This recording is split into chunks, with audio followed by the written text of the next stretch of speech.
Pregúntale a Leal. Aquí lo tenemos, el doctor Ángel Leal, abogado de inmigración y abogado constitucionalista también. Constitucionalista, muchas gracias por estar con nosotros. Como no, y feliz día de la amistad, gracias por la invitación. De la amistad, del amor, San Valentín. De las deudas, como San Valentín, qué bien. Nada, muchísimas gracias, felicidades a todos ustedes también, de verdad, gracias Ángel por recordármelo. A ver, ese es el número de WhatsApp, mejor yo creo que escriban a que hablen. Es 1786-505-3117. Usted puede, le hace la pregunta directamente al abogado Ángel Leal y estoy seguro que él se la va a responder. Estamos ensayando esa comunicación. En lo que recibimos las primeras preguntas, 1786-505-3117. No sé si aquí tendrá que marcar el 1, depende. Por WhatsApp sí, me dicen que sí. Ajá, no tiene que marcar el 1, WhatsApp, 786-505-3117. Doctor, DeSantis ha firmado hoy lo que dicen una dura ley contra la inmigración ilegal aquí en la Florida y la que establece pues una serie de normativas, endurece las penas para indocumentados, dice que ha creado una junta estatal de aplicación de la ley de inmigración, elimina la exención de matrícula universitaria para estudiantes sin estatus legal, tendrá que explicarme qué cosa es eso, y además introduce sanciones penales más severas para indocumentados que cometan delitos, incluido, esto fue algo que escuché en la radio pero no lo he leído, supuestamente que manejar sin licencia de conducir o tener una licencia de conducir falsa sea un delito grave que puede convertirte en un deportado. Ha creado un organismo estatal de control migratorio, ha prohibido, repito, todo este tema de la matrícula universitaria a estudiantes sin estatus legal, incluyendo beneficiarios de DACA, entre otras disposiciones, al Highway Patrol. Ahí vemos todo lo que firmó. No sé si el doctor Ángel Leal, en lo que recibimos algunas preguntas directamente. Vamos a ver a DeSantis el propio DeSantis hablando. Today, the Florida legislature has passed the strongest legislation to combat illegal immigration of any state in the entire country. And guys, buckle up, because this isn't just window dressing. We are getting to work. You are going to see a lot of things happening very quickly. A ver, primero hay un enfrentamiento entre la legislatura y el propio DeSantis que evidentemente se terminó. Él dice que esto no es una amenaza, que es un hecho real. ¿En qué sentido? Vengo manejando, no tengo licencia, me detienen, ¿qué va a pasar? Bueno, ¿Me van a meter preso en lo que...? O sea, ¿el gobernador tiene capacidad de deportar a alguien? Presuntamente no, pero esta ley le acerca a esa posibilidad, porque lo que esta ley hace, entre otras cosas, es que convierte o crea factores agravantes para delitos penales cuando el delito penal es cometido por un indocumentado. Es decir, manejar sin licencia en el estado de la Florida es un delito menor en segundo grado, lo cual no es un delito arrestable generalmente, es una presentación mandatoria en la corte, pero no necesariamente un delito arrestable, es castigable con una pena máxima de 60 días de cárcel. Ahora, por ejemplo, si paran a un indocumentado manejado sin licencia, ahora de pronto es un delito menor en primer grado, castigable con 1 año de cárcel, donde hay más posibilidades de que la persona pueda ser arrestada. ¿Cuál es la consecuencia de eso? Arrestan al indocumentado por manejar sin licencia, de pronto cae en una prisión, alertan a ICE que el indocumentado está preso, ICE emite una orden de detención y la persona enfrenta un proceso de deportación. Si ya tiene carta de deportación, pues tratarán de ejecutar la orden. En caso de que no ha pasado por un proceso de deportación, pues le tocará pasar por el proceso. O sea, que de pronto ya no es solamente el contacto con ICE, ahora contacto con la policía estatal de carretera, policía local, policía del condado puede llevar a cabo un proceso inmigratorio por el delito penal. Él dijo Highway Patrol, él no habló de policías locales.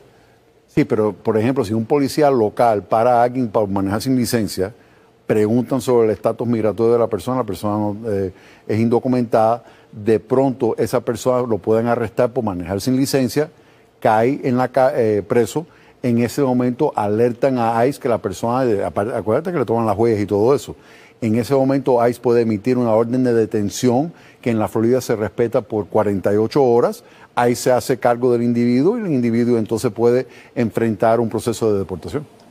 A ver, primero, yo sí he visto personas, ciudadanos norteamericanos, que son arrestados por manejar sin licencia. Sí, es un delito arrestable. Es un delito arrestable. Depende a discreción del oficial, me imagino. Sí, sí.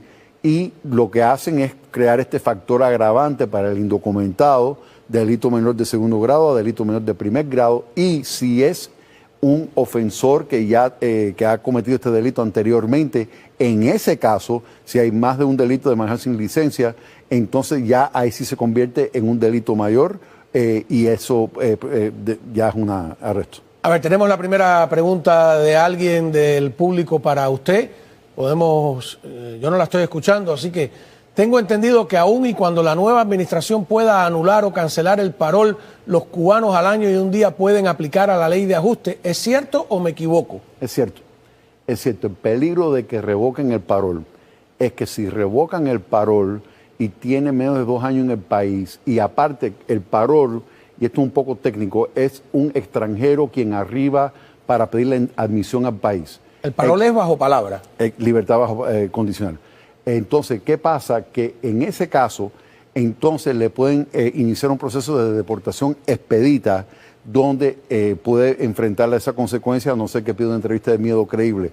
Ese es el peligro de que vayan a revocar el parol. No es tanto que que deja de calificar para ajuste cubano, es que entonces en ese caso pudiera enfrentar un proceso de deportación expedita. No es mi expectativa.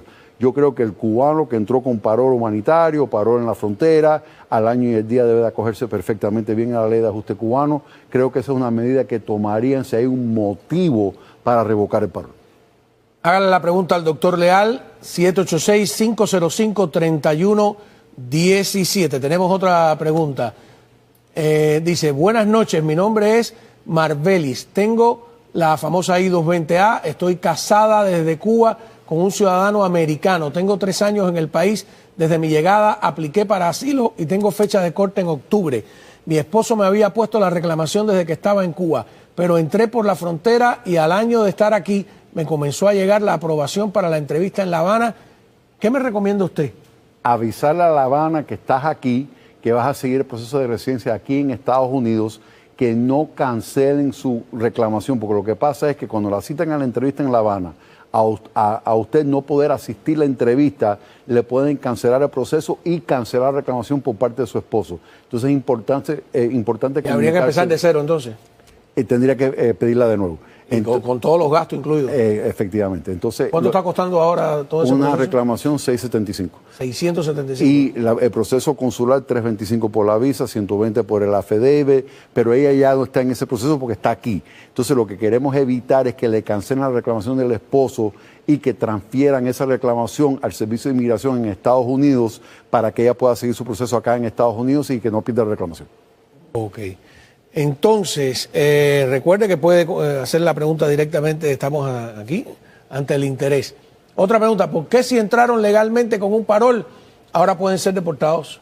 Porque son extranjeros solicitando entrada en un puerto de entrada, por lo tanto, en esa categoría están sujetos a la posibilidad de una deportación expedita, pueden revocar el parol de la misma forma que discrecionalmente le dieron el parol, lo pueden revocar y puede estar sujeto a un proceso de deportación expedita. Ese es el peligro. Hay un memorándum que lo hablamos en este espacio de Benjamin Hoffman. De todas maneras, la televidente o el televidente tiene razón, es una contradicción, ¿no? Totalmente. Y lo que tenemos que estar... Ya, los invitaron a venir prácticamente aquí. Los invitaron a venir y ahora como que le están retirando la invitación. Pero al final de cuentas, vuelvo y repito, no es mi expectativa. El cubano que haya entrado con parol, que esté aquí, que no ha cumplido el año de estar acá, sí creo que es recomendable revisar su caso, a ver si califica para asilo, para tener esa protección adicional. Se van a enfocar en aquellas personas que no pidieron asilo antes del año. No creo que se van a enfocar precisamente en los cubanos, porque saben que existe la ley de ajuste cubano. Si hay una conducta inapropiada, inadecuada, algún antecedente penal, algún motivo para revocar ese parol, algún fraude en el proceso de venir con el parol humanitario, ese es otro caso donde lo pudieran tratar de revocar. Pero al final de cuentas, generalmente no creo que los cubanos corran peligro de que le revoquen el parol para que no califiquen para ajuste cubano y enfrenten deportación expedita. Vamos, usted puede seguir haciendo preguntas, 1-786-505-3117. Si a alguien en este proceso le dan un DUI, ¿qué sucede? Vamos a continuar hablando con el doctor Ángel Leal. De inaugurar aquí, es una consulta gratis, no contamos con él para eso, él está mirándome ahí como está bien, con muchísimo es gusto, una encerrona, claro que sí. una encerrona que te hemos hecho. Tenemos otra pregunta del público, a ver. Hola, abogado, llevo 5 años en el país y apenas apliqué al asilo. ¿Corro riesgo de ser deportado? Sí. ¿Por qué esperó tanto? Exacto, porque el límite de tiempo para presentar asilo es 1 año, el asilo está fuera de tiempo, cuando lo citen a esa entrevista lo van a descalificar automáticamente. ¿No mejora la ley de ajuste entonces? Bueno, porque no sé si es cubano. No, es que no sé la nacionalidad. Entonces lo van a referir a la Corte de Inmigración y va a enfrentar un proceso de deportación por ese asilo que van a referir a la Corte. Es importante notar, un oficial de asilo puede aprobar un asilo, no lo puede negar, pero puede referir el caso a la Corte. Entonces, un asilo indebidamente presentado va a resultar en un proceso de Corte de Inmigración que tal vez no le convenga. Ok, un oficial de inmigración te puede aprobar, pero no negar. Un oficial de asilo, correcto. Un oficial de asilo. Correcto. Y lo que hace es cuando no te aprueba, te manda ante el juez. Exactamente, porque tienes derecho a una redeterminación si calificas para asilo o no ante un juez de inmigración. No va a haber una justificación que excuse la presentación tardía de ese asilo si se presentó a los 5 años de haber entrado y no antes del año de haber entrado. Ok. Más 786-505-3117. Pregúntele al doctor Leal. ¿Qué tenemos? A ver. Hola. ¿Son anónimos todos? No, la señora. Yo entré en el 2009 legal y ahora tengo mi residencia vencida y no la he renovado, pero ahora estoy en probatoria por una felonía. Pudiera ser deportado. Ahí yo creo que es importante la nacionalidad, no es por, ¿no? Sí, para sí, saber. Hay muchas cosas ahí. Primero, en qué momento se hizo residente, cuándo ocurrió el antecedente penal. Para un residente, eres deportable por 2 delitos contra la moral en cualquier momento, un delito mayor en cualquier momento, un delito contra la moral en los primeros 5 años después de haber sido admitido como residente al país, o por cualquier delito de narcotráfico. Entonces tenemos que ver cuál es el delito, en qué momento ocurrió en relación a su residencia, si usted califica para un perdón o no. Hay 3 perdones que pudiera calificar, pero depende de la naturaleza del caso, para entonces tomar la determinación de la mejor estrategia en su caso, porque los casos que me preocupan ahí es cuando la persona no califica para el perdón. Porque entonces de no calificar para el perdón y lo remiten a la Corte, los recursos son muy limitados. A ver, y ahí hablando del perdón, antes de pasar con la próxima pregunta, hablábamos del DUI. Una persona que está con la I-220A y le ponen un DUI. Con I-220A. Bueno, no le van a revocar el parol porque no tiene parol. No le van a dar parol. Es una persona que probablemente está enfrentando un proceso de corte de inmigración, lo que con un DUI corre peligro que le revoquen la libertad bajo palabra. Muchos de los I-220A estaban en algo que se llama alternativas a la detención. Muchos tenían teléfono, grilletes, para que no fueran detenidos, pero para que inmigración tuviera conciencia. Exacto. Y entonces, ¿qué pasa? Que con un DUI pueden revocar esa libertad bajo palabra y puede terminar con una detención. O sea que es peor el que tiene un parol si le... El parol en el sentido de que le pueden revocar el parol, o sea, ese beneficio inmigratorio lo puedes perder por el DUI. Pero ahora, usted dijo delitos contra la moral. Sí. El DUI, que es borracho, ¿no? No es un delito contra la moral. No, porque no requiere intencionalidad. Es un delito que ocurre como una infracción de tránsito, pero manejando ebrio. Habiendo dicho eso, aunque no es un delito contra la moral, porque lo hemos argumentado. Mientras no haya heridos o muertos. Mientras que no haya o daños a terceros. Efectivamente, y que no haya huido de la escena. Ok, pero es un delito que inmigración considera particularmente serio.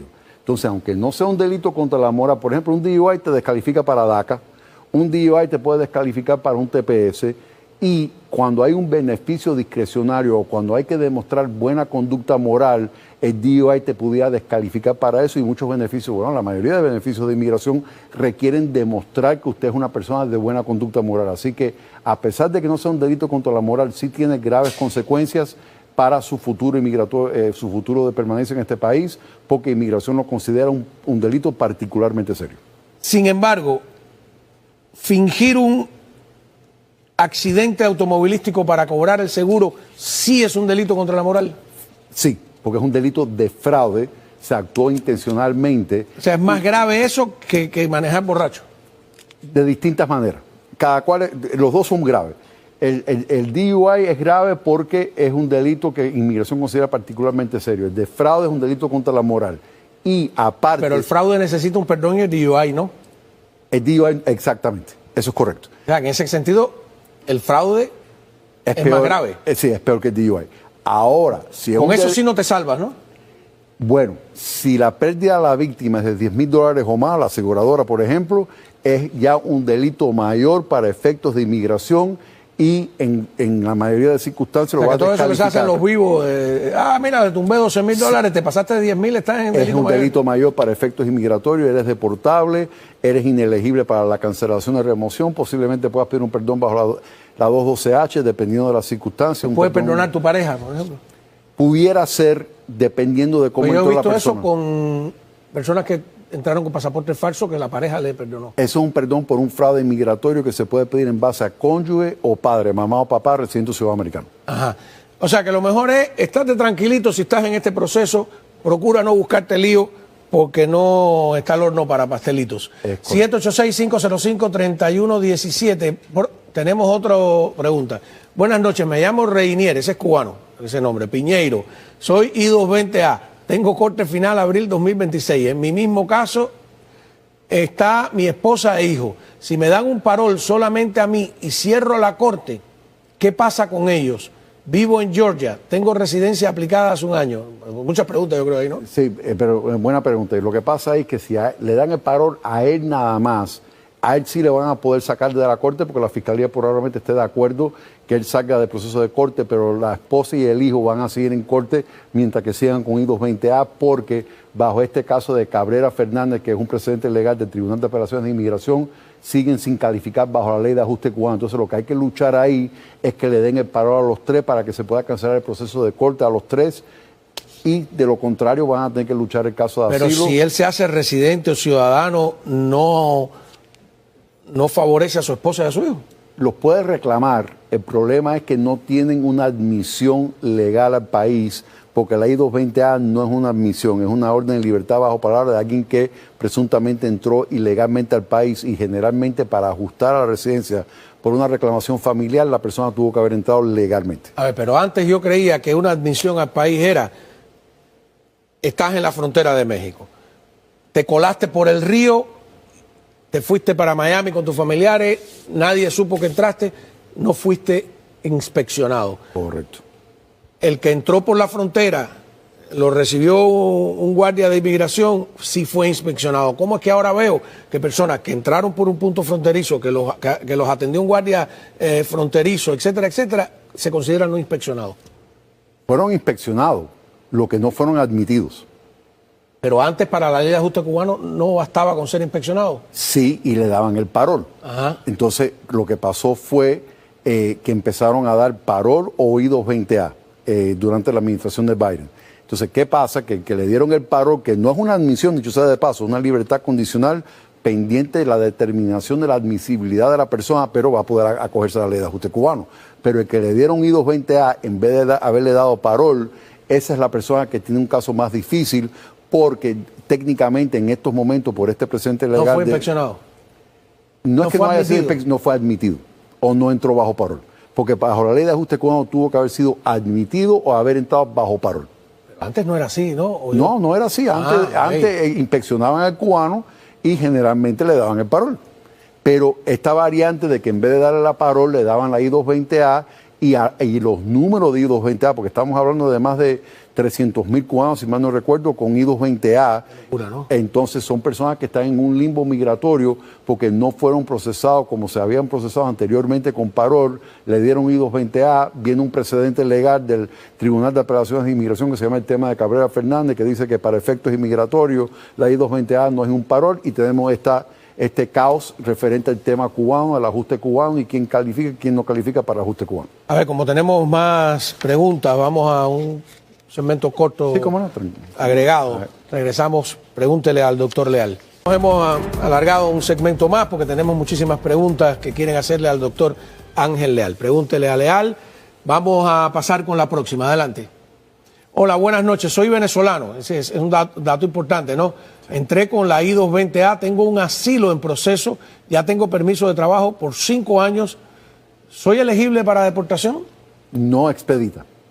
Porque, primero, increíblemente, la I-220A no son personas que deben de ser sujetas a deportación expedita, a no ser que tengan menos de 2 años en el país. Una que tienes más de 2 años en el país. El asilo pendiente, básicamente, es esperar la entrevista de asilo. Si apruebas, entonces al año y el día usted se acoge a la residencia por asilado. Si no aprueba, lo van a referir a la corte, pero por lo menos tienen la tranquilidad de saber de que no eres una persona candidata a una deportación expedita, a no ser que cometas un delito mayor. Entonces sí puede ser que le haga una deportación expedita, pero va a tener derecho a su proceso sin temor a una deportación de forma rápida. Próxima. A ver. Buenas noches, soy ciudadano americano, deshabilitado. Quería saber si es posible para mí reclamar a mi hija mayor de 21 y casada que está en Cuba.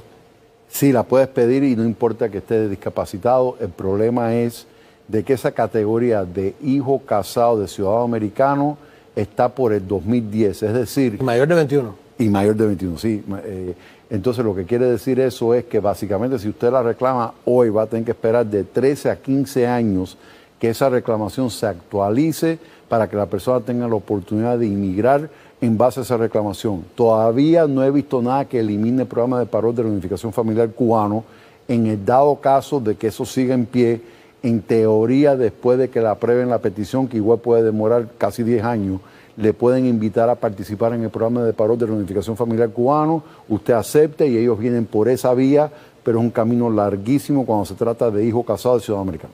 Y lo mejor es no esperar a que su hijo cumpla 21 años, bueno, sí. Y luego, no existía este programa a través de la ley de ajuste cubano que adelantaba las reclamaciones de hermanos que eran de 12 años. ¿Eso se acabó? Ese es el programa de parol cubano de reunificación familiar. Lo que pasa es que no sabemos todavía, porque como eliminaron el parol humanitario y el programa de parol familiar se basaba en el mismo formulario y la misma aplicación móvil de CBP One, a pesar de que eran distintos programas. ¿Y lo eliminaron también o no sabemos? No sabemos. Yo no he visto nada formalmente que haya eliminado el programa. O sea, el parol que se eliminó es este que se usó de emergencia, el humanitario. Exacto. Pero el parol familiar... No lo han eliminado. ¿Y no podría entonces adelantar esos 15 años? ¿O es solo para hermanos? No, es para cualquiera de las categorías. Hijo mayor de edad soltero de ciudadano americano, cónyuge, hijo mayor de edad soltero de residente, hijo mayor de edad soltero de residente, hijo casado de ciudadano americano y hermano de ciudadano americano. El detalle es que no lo pueden invitar a participar en el programa hasta que le aprueben la reclamación. En alguna de esas categorías puede demorar hasta 10 años más que te aprueben la reclamación para que te pudieran invitar, aparte de que tenemos la duda que el programa siga existiendo porque los formularios, la I-134A, en la aplicación móvil CBP One ya no existen porque eliminaron el parol humanitario. Entonces no sé si van a de alguna forma reanudar ese programa de parol familiar o no.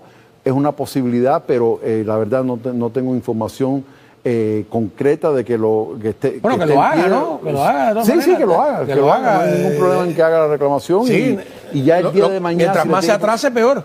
Sí, y el día de mañana, si le tiene que poner al affidavit y usted no califica, le pones el affidavit y le puede servir un coaval para que usted pueda calificar para demostrar que su hija no va a ser carga pública cuando llegue a este país. Hola, una persona que entró ilegal por el muro, y ya tiene licencia de conducir y Social Security. Hace 4 años está haciendo sus impuestos y trabajando. Se casó y tiene un niño que nació en este país. Su esposa es residente. ¿Tiene alguna posibilidad de que no sea deportado? Sí, puede ser una reclamación la esposa residente al esposo como esposo de residente. Esa categoría está por el 2022. eres candidato para algo que sea una exención provisional de la permanencia ilegal, que es un perdón por adelantado del castigo de la permanencia ilegal. Recuerden, con 6 meses de ilegalidad en el país, 3 años de castigo. 1 año de ilegalidad en el país, 10 años de castigo. Es perdonable en base a esposa o padre residente ciudadano americano. Con el perdón preaprobado puede ser candidato para una entrevista consular y usted pudiera inmigrar correctamente como residente en base a esa reclamación. Es un proceso complicado, hay que investigar todo su historial personal e inmigratorio para ver si usted califica, pero se me ocurre que sería una buena opción para usted. Buenas noches, mi hermana llegó al país en mayo del 2024 por parol humanitario. ¿Califica ella para deportación ya que tiene menos de 2 años en el país? Falta información ahí, ¿no? Sí, pero hay suficiente información para recomendar lo siguiente. Estamos en febrero del 25, está antes del año, no será nacionalidad. Asilo político. Exacto. O sea, recuerden que el asilo político tiene que pedirse en el primer año, ¿eh? Es correcto. Entonces ahí la recomendación es, está a tiempo. Asilo antes del año y creo que corriera menos peligro que le inicien un proceso de deportación expedita. Recuerden que los que van a priorizar para la deportación expedita son aquellos que entraron con parol humanitario o con parol que no pidieron el asilo antes del año. Para asilo hay que prepararse bien, ¿eh? Sí. Buenas noches, soy residente y tengo una reclamación a mi hijo menor de edad en Cuba. ¿Cuánto tiempo está demorando este proceso? La categoría está por el 2022, se pueden iniciar los trámites inmigratorios, si mal no recuerdo, con una fecha de presentación del 2024. Esa es una categoría que generalmente estaba al día. Ahora está con un poco de retraso, pero no debe de demorar tanto. Lo que está demorando es la aprobación de la reclamación, que el caso esté documentalmente completo con el Centro Nacional de Visas y que lo manden a La Habana para que programe una entrevista asumiendo que la persona sea de Cuba. A ver, más preguntas. Buenas noches, soy ciudadano americano, traje a mi hija de 6 años por parol humanitario. ¿Qué puedo hacer para hacerla ciudadana a través de mi ciudadanía estadounidense? Ella todavía no se le ha aplicado residencia permanente. Califica perfectamente bien, es familia inmediata de un padre ciudadano americano, es la hija menor de edad soltera de un padre ciudadano americano, entró bajo parol, es ajustable a la residencia, eso es una residencia que procede perfectamente bien y ya tiene tiempo suficiente en el país para poder hacerlo, donde aparte entró con 6 años de edad. O sea, ese es un caso perfectamente bien para un ajuste a la residencia con el servicio de inmigración. Próxima. Mi hija está reclamada por su hermana, que es ciudadana americana, hace 8 años, ahí está por el tema de la reclamación de hermano, y le deniegan la visa de turista para venir a visitarnos. Esa me sé la respuesta. ¿Eso tiene que ver con la reclamación? Claro. Por supuesto, porque cualquier visa de turista es una visa netamente de no inmigrante. Es para un extranjero que tiene una intención no interrumpida de regresar a su domicilio extranjero no abandonado. No toleran cualquier tipo de intención inmigratoria. De hecho, la ley presume que hay intención inmigratoria y le incumbe al solicitante refutar la presunción de la intención inmigratoria. En el momento que fue reclamada, es una manifestación de una intención inmigratoria, de tal manera que es muy difícil refutar esa presunción, sobre todo a alguien de Cuba, para que le den la visa de turista. Claro, si te dan una visa de turista, siempre es la sospecha, ¿te vas a quedar o no te vas a quedar? ¿Tengo algún indicativo que me dice que te vas a quedar? Entonces, cuando no hay sospecha, te dan la visa de turista. Pero si tú tienes una reclamación, esa es la principal sospecha de que te vas a quedar, ¿no? ¿Para qué vas a esperar si te dejan entrar? Entonces, generalmente no te... Yo diría que nunca te van a dar la... Y en el caso cubano es sumamente difícil, porque parte de ese proceso de demostrar lazos domiciliarios en el país de origen es muy difícil para que los cubanos demuestren lazos domiciliarios en Cuba por la naturaleza del régimen pero en otro cubano. lugar también, ¿no? Sí, en otros países también. En el 2009 reclamé a mi hija, mi yerno y nieto de 9 años. Sí. ¿Quién es el que tiene 9 años? ¿La hija, el yerno o el nieto? El nieto. El nieto. A Venezuela, soy cubana y ciudadana americana. Ahora le llegó la entrevista y sacaron al niño del caso porque ya es mayor de edad. ¿Qué puedo hacer? Ellos tuvieron que emigrar a España. Ok. Del 2009 al 2025 son 16 años. Cuando esa reclamación se presentó, el niño tenía 9 años, el nieto. Por lo tanto, 9 más 16 son 25. Pierde la minoría de edad a los 21 años de edad. Pero, ojo, hay una ley de protección de minoría que esto es bien complicado, pero básicamente cuando esa reclamación entra en fecha, se le congela la edad del menor de edad, o vamos a decir que es mayor de edad. De ahí se le resta el tiempo que la reclamación estuvo pendiente. Y después de que yo haga ese cálculo, vamos a suponer que esa reclamación entró en fecha cuando el muchacho tenía 23 años de edad. Estuvo pendiente 4 años con el Servicio de Inmigración, la reclamación 23 menos 4 son 19, es menor de edad, pero la ley también exige que la visa se haya solicitado al año de su disponibilidad. Es un poco complicado. O sea que no solo hay que saber inmigración, sino matemáticas. Un poco de matemática, pero le invitaría a que revise ese caso para ver si hay alguna protección bajo la ley de protección de minoría para su nieto. Próxima y última, porque ya se nos acaba el tiempo. Buenas noches. Después de haber entrado con visa de turismo, ¿se puede aplicar a algún permiso de trabajo antes del año y un día para aplicar a la ley de ajuste cubano? No. O sea, esos son los casos, por ejemplo, que vienen de Europa, ¿no? Sí, o vino con visa.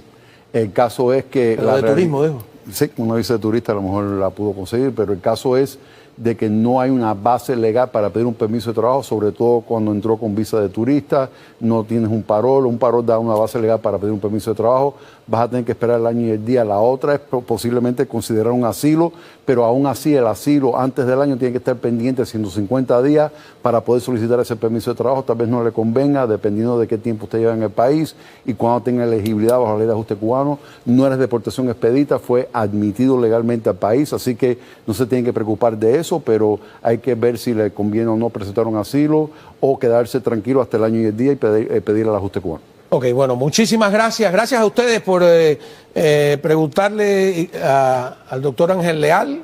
Gracias a usted por la consulta gratis. No, cómo no, al contrario, un placer para mí. No, y cuando regresemos, ¿sabe que tengo una cosa buenísima? Vamos a hablar con un ingeniero nuclear. Él ya ha estado aquí anteriormente, ustedes lo conocen, tuvo mucho éxito en su explicación. Tiene un amplio conocimiento de las termoeléctricas de Cuba, así que vamos a hablar de lo que está pasando, este apagón general en Cuba, han paralizado al país, y también de ese dron que atacó nada menos que Chernobyl. Él trabajó en Chernobyl, si no recuerdo mal, me contó algo así en la visita anterior que tuvo aquí hace meses. Así que volvemos.